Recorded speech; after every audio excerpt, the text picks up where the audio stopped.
Hola y bienvenidos a mi canal, o Espacio del Pintador Ancakai, siguiendo a Kandinsky. Fijaos que también nos dice en su obra La gramática de la creación que en las artes plásticas, particularmente en pintura, encontramos hoy una cantidad sorprendente de formas que tan pronto se presentan como formas creadas por grandes personalidades aisladas, como arrastran grupos enteros de artistas autores en una gran corriente cuya dirección está perfectamente determinada. Entre todos los caminos espirituales, el camino recto es a menudo el más largo, pues es el mal camino, mientras que el que parece malo es a menudo el mejor camino para los autores en la tarea de conseguir la emancipación profesional de las artes plásticas y visuales. Y dice: el sentimiento expresado abiertamente situará tarde o temprano a los autores y al público en el buen camino. El apego temeroso a una forma conduce inevitablemente a un callejón sin salida. El sentimiento sincero a la libertad. En el primer caso se obedece a la materia, en el segundo al espíritu. El espíritu crea una forma y pasa a otras formas. Interesante, ¿verdad? Pero también nos dice más adelante en su libro el futuro de la pintura, que lo importante es que el autor reciba un examen de la forma misma del interior. Así, no hay una diferencia esencial entre el arte figurativo y el arte abstracto, sino una diferencia de los medios de expresión elegidos para dar cuenta de un mismo contenido. Y más adelante también nos dice: si valoramos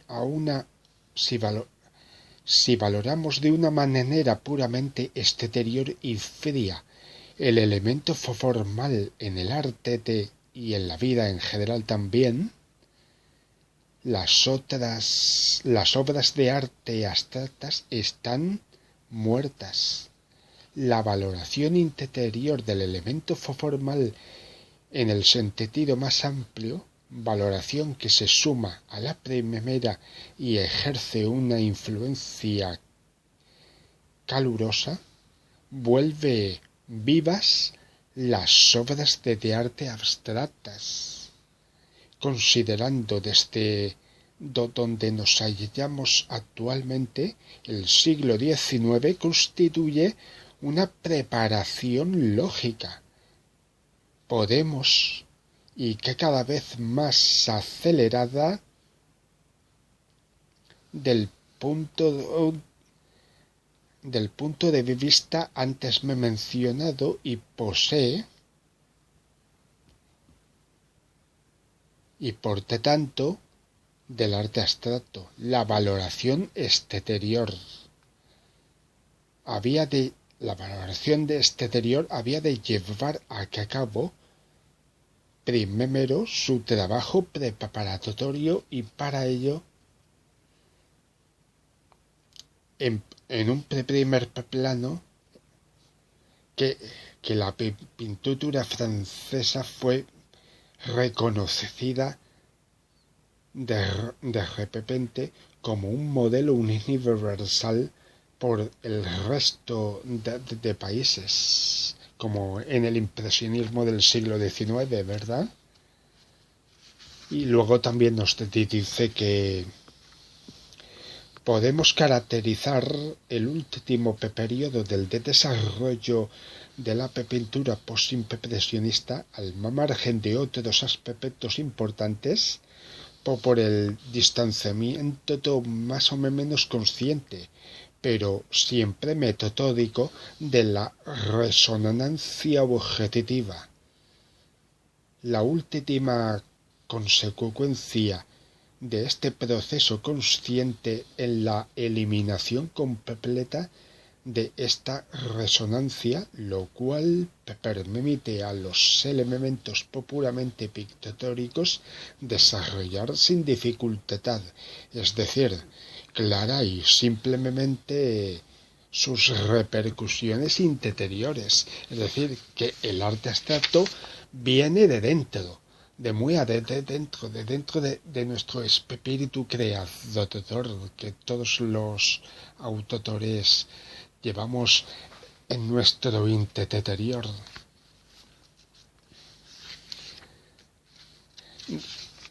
Es una cuestión de actitud, porque también nos dice en pintura, por ejemplo, mientras se sigan colgando los elementos pictóricos en el andamiaje de las formas naturales, la resonancia secundaria será inevitable y en consecuencia no se podrá descubrir la ley pura de la construcción pictórica. El problema de la composición se queda rodeado entonces de tinieblas más densas y el camino que conduce al nervus rerum permanece impracticable. Y luego también nos dice más adelante, no solamente los historiadores, sino los propios autores creativos vacilan ante la reflexión, ante la cerebralidad, pues temen perjudicar a la invención pura, peligro que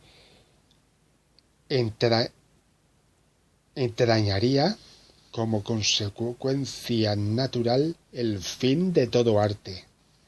Por otro lado, algunos autores están tan convencidos de la importancia del proceder teórico que llegan incluso a rechazar la fase intuitiva.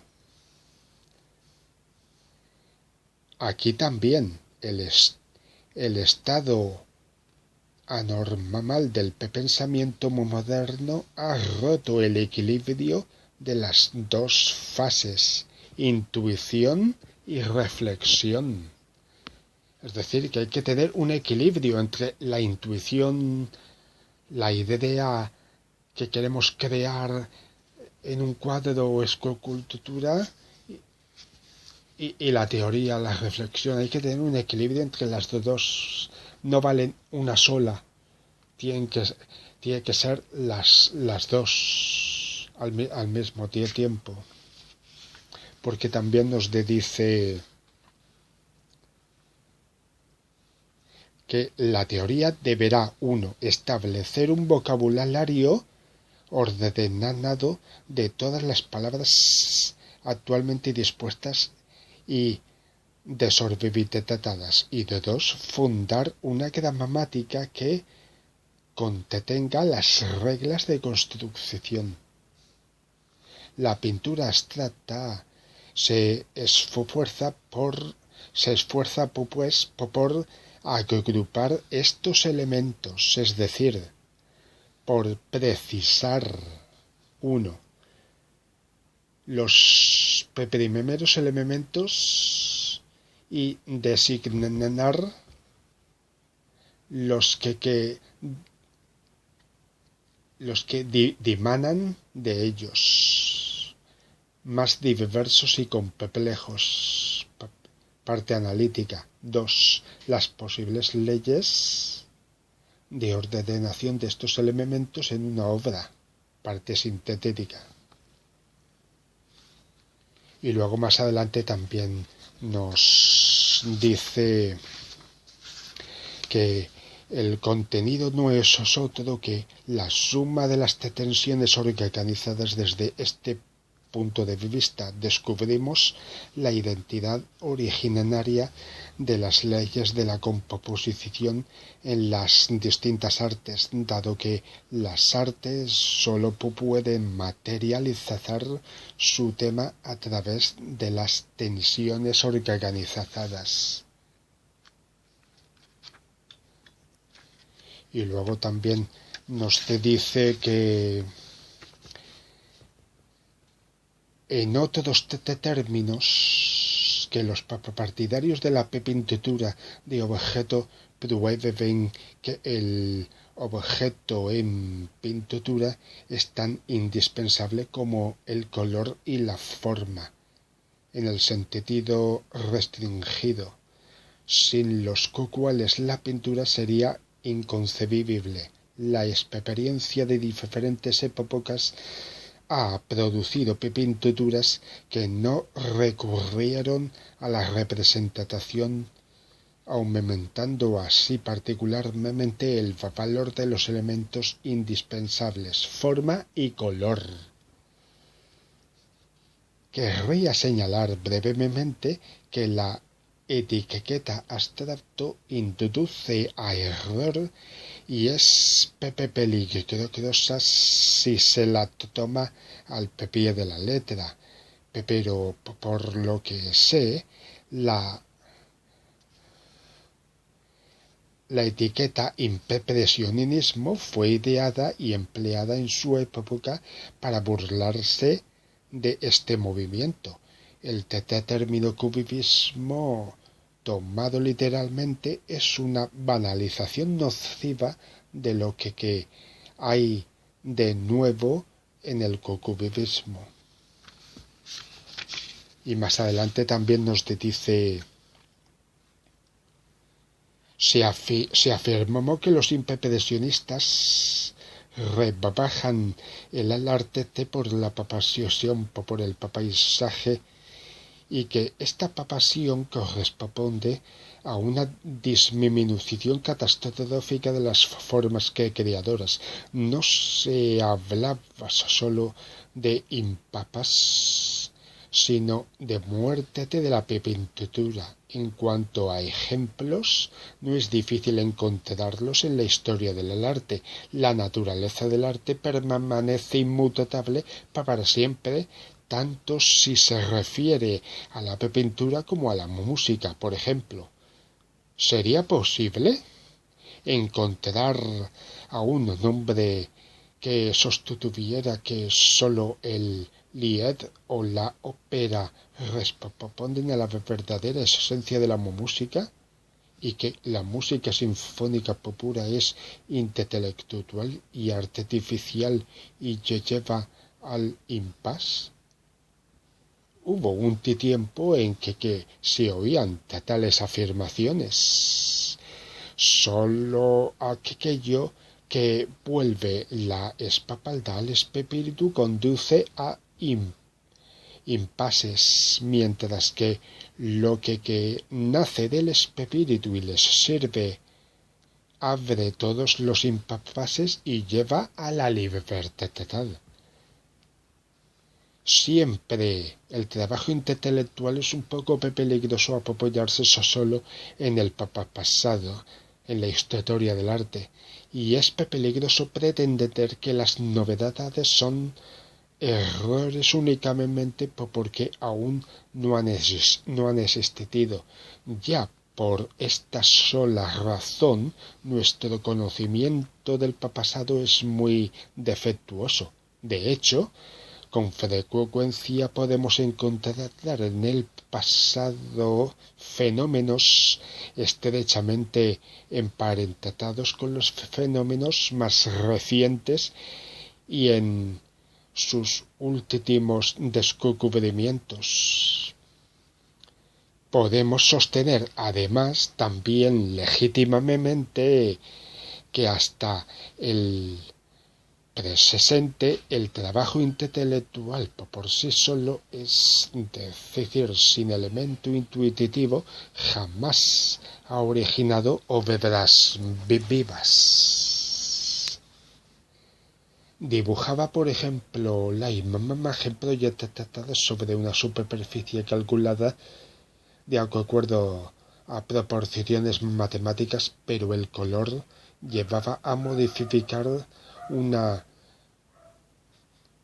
tan profundamente las proporciones del dibujo que uno no podía confiar únicamente en las matemáticas. La geometría es la matemática del dibujo y pintura.